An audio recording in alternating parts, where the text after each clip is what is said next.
Research methods 3. Informed consent.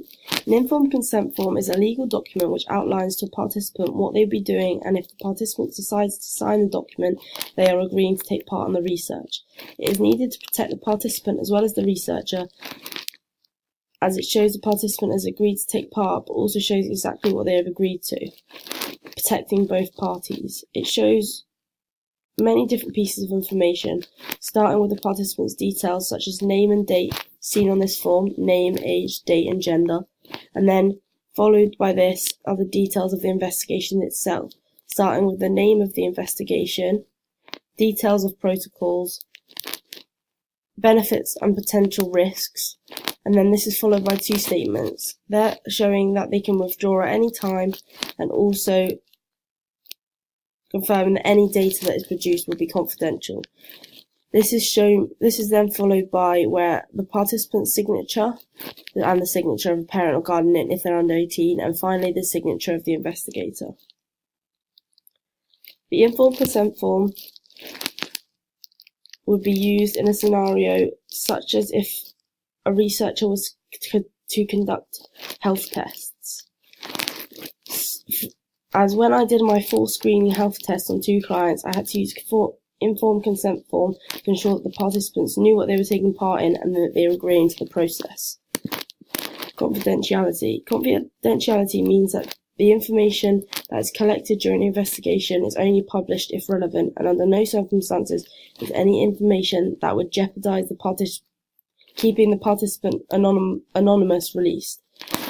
The reason it is needed is because it is a legal and ethical requirement set up by BASES to protect participants taking part in research. It is vital that confidentiality is kept during research and after research.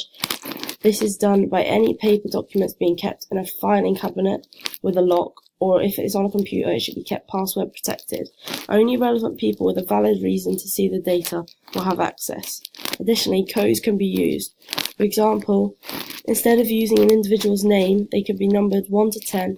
If a researcher was to do research on BMI participants, they should only share height and weight with no names attached to ensure the participant's identity is confidential and their identity is kept safe.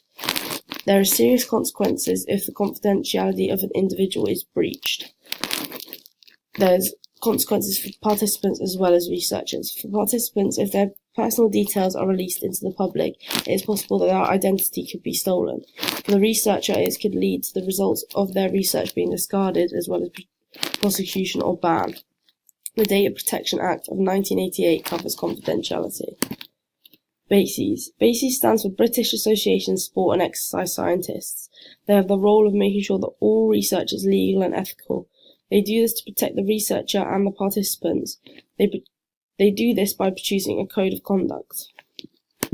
Legal and civil action. If a researcher works in a way that is viewed as unethical or illegal, the participant is within their rights to take legal action to sue them. This is done through a tribunal. This is to ensure that the research is done legally and ethically. If not, the researcher will be prosecuted.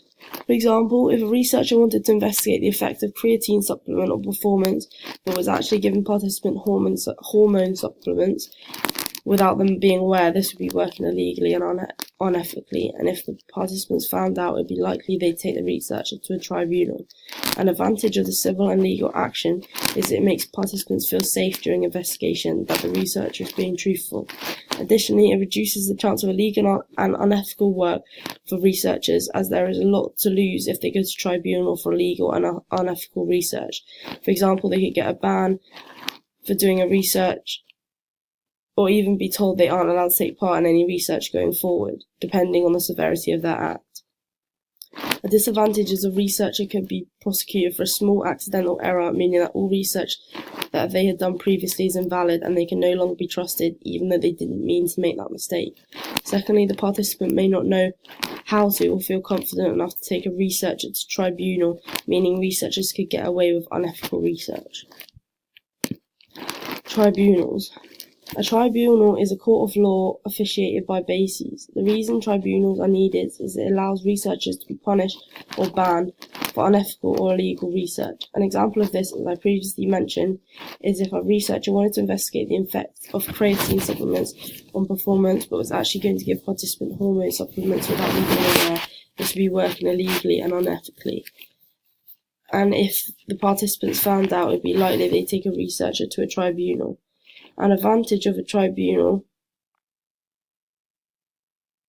is it means we can trust research that is produced, as illegal research is removed through tribunals. Reliable research can be improved. It can improve the reputation of universities, meaning that they may be used for research in the future. A disadvantage of tribunals is they cost money and time to be carried out. Secondly, the lawyer the research has representing them can affect the sentence given. For example, if a guilty researcher has a very good lawyer, they may be able to reduce their ban or even get charges dropped. However, if an innocent researcher doesn't have as good of a lawyer, they may get a final ban for something they didn't do, which could wrongly prevent groundbreaking research from being developed. Additionally, any researcher that had used illegal or unethical research results or theories in their own investigation, then therefore their research becomes invalid.